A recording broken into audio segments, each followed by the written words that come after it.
Welcome to the Butterfly Effect Stage 11 of the 2020 Tour de France. And what a finish did we get to experience and watch and soak in today. It was one for the history books as four of this year's best sprinters in the world come down to a drag race to the finish, with Caleb Ewan nabbing all of the victory today.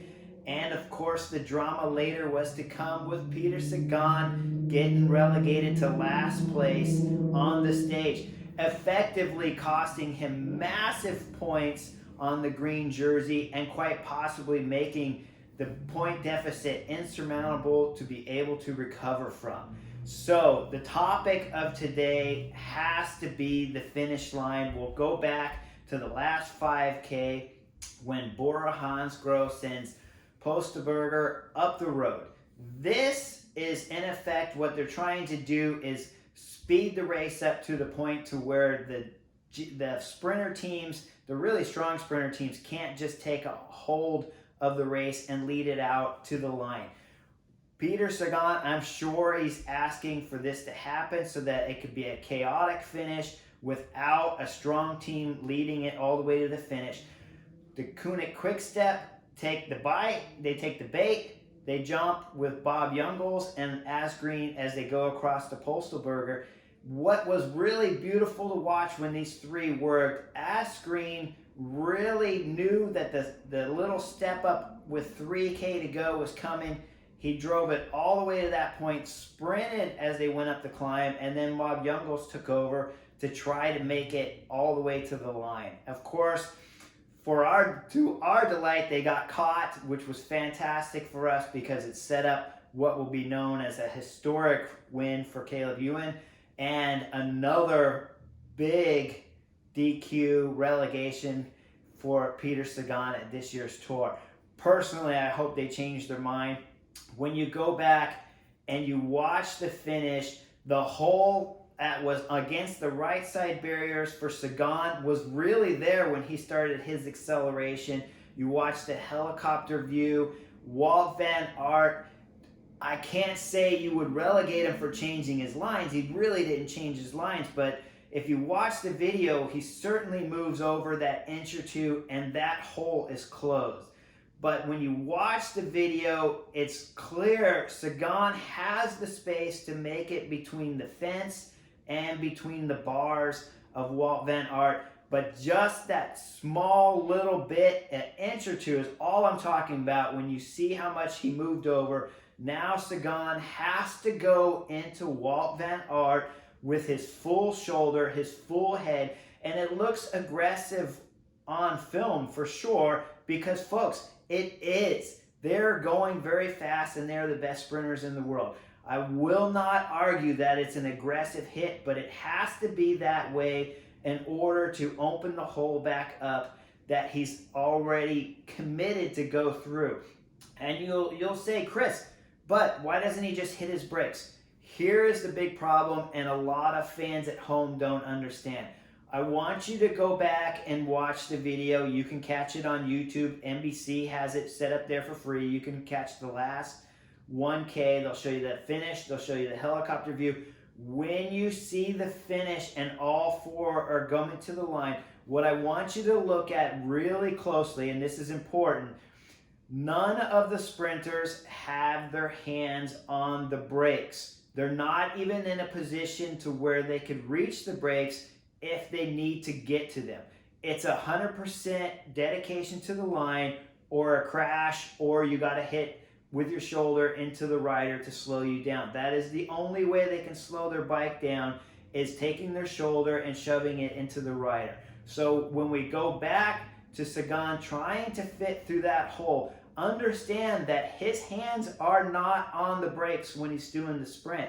There is no way, if they hit the brakes, they lose the race. I'm gonna jump off the couch here and I'll show you after I get done talking exactly what I'm talking about on how far away they are from the brake levers. But once they start their acceleration to the line, there is not an option to hit the brakes because their hands are not on the brakes. So the only option Sagan has is, I have to make it through this hole. If he moves even inch or a centimeter over, we're gonna have to go with shoulder to shoulder. Now, these professionals at this level, they're the same weight, the same kind of power. They got to know it's coming. Walt Van Aert can handle his bike. Peter Sagan is the best in the world. We all know that. And so the risk, is it there of crashing? Absolutely. But 90% of the time when you see these quality of riders coming together, they will pull it out when it's that clean of a hit. They're doing the same speed. It's not Sagan passing 10 miles an hour, 15 miles an hour faster. When you're passing at that 2 miles, 3 miles an hour faster, and the bars come together or the shoulders and head come together, it's not as big as if they were doing 10 miles. If you're doing 10 miles an hour and you hit a rider from behind, you're going to knock that rider off his bike. But at these speeds, and it's certainly this close to the line with this much traffic spread out from left to right on the road, there's gonna be some bumping. I look at the disqualification of Peter Sagan, and I think it's a shame. I think he deserves the spot that he got. The gap was open. Walt Van Aert moved over. I know it's only an inch, but he moved over. The hole was there when Sagan started. He cannot stop the acceleration at that point in time. He has no brakes, folks. Hands are not even near it. So go back, catch it on NBC, YouTube channel it. It'll have the last K and you'll understand what I'm talking about. It's a huge problem. It's just devastating on what it's going to do for Sagan going for an 8th green jersey. I think it's wrong. We're going to cut after here. I'm going to show you out by bike what I'm talking about on how they're sprinting so you really understand what the sprinters are dealing with when this happens. Okay, folks, so here's what I'm talking about as they're coming down to the sprint.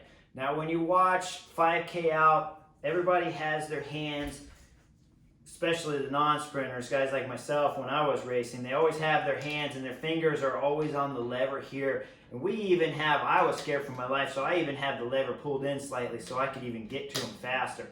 The sprinters, though, when they start their sprint, they are positioned here. Their hands are nowhere even remotely near the brakes. They can't get to the brakes in order to slow the bike down. The only way they can slow their bike is to actually stop pedaling, or they go like you saw with Sagan with his shoulder and head pushed into Walt Van Aert. That is the only way to make more space and avoid crashing and continue your sprint for the line. It looks rough because it is rough, but these guys are professionals, and Walt Van Aert had to expect something like this coming when everyone is from right to left on the road, completely spread across the road. You know it's going to be tight, and there's a good chance you're going to get bumped at these speeds. But I want you specifically in this video to go back and watch the YouTube Last K on NBC. They have it listed there. And when you see the front view, all the riders, the top four, one through four, so Peter Sagan, Walt Van Aert, Caleb Ewan, and of course Bennett, they are all sprinting from this position. They are literally pulling. This allows them to have the maximum amount of force on the bars to get as much pressure to the pedals as they can, and they will not touch the brakes because they can't get to them. It's not an option. So when you see Sagan start sprinting, understand that it's not an option when the hole tightens up or even closes on him to actually stop. He has to go shoulder and head into Walt Van Aert and hope that the two keep it upright and that he doesn't get DQ'd.